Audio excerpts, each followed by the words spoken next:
तो औरंगजेब के मामले पर समाजवादी पार्टी और बीजेपी के बीच में वार पलटवार का सिलसिला लगातार जारी है। अब आगे बढ़ते हैं बात वक्फ संशोधन कानून की। वक्फ कानून के खिलाफ हैदराबाद में all India Muslim personal law board और असदुद्दीन ओवैसी की पार्टी ने सभा की और AIMIM के मुख्यालय में इस सभा ने ओवैसी ने कहा इस सभा में कि सरकार को वक्फ संशोधन कानून वापस लेना होगा।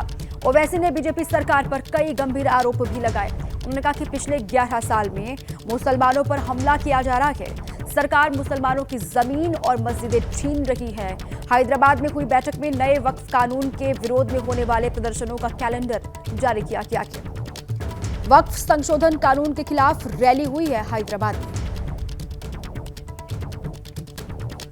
11 साल से नरेंद्र मोदी सिर्फ मुसलमानों की मजहबी शनाख्त पर हमला कर रहे हैं।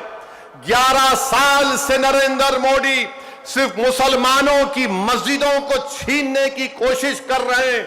11 साल से नरेंद्र मोदी मुस्लिम खवातीन को ताकतवर बनाने के बजाय उनके सरों से हिजाब को छीन रहे हैं। 11 साल से नरेंद्र मोदी बुलडोजरों के जरिए सबसे ज्यादा दलित और मुसलमानों के घरों को तोड़ दिया। अब यूनिफॉर्म सिविल कोड के नाम पर हमारी शरीयत को हमसे छीनना चाहते हैं।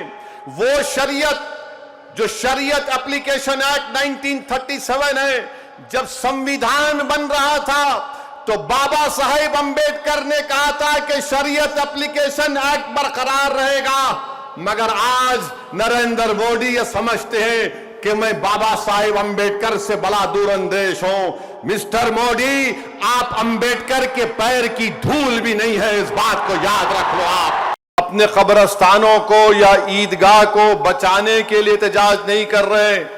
हम एहतजाज इसलिए कर रहे हैं कि जो सियासी ताकतें आज इस मुल्क पर हुक्मरान हैं वो हमको मिटाना चाहते हैं और हम उनको ये बताना चाह रहे हैं कि हम अपने आप को मिटने नहीं देंगे।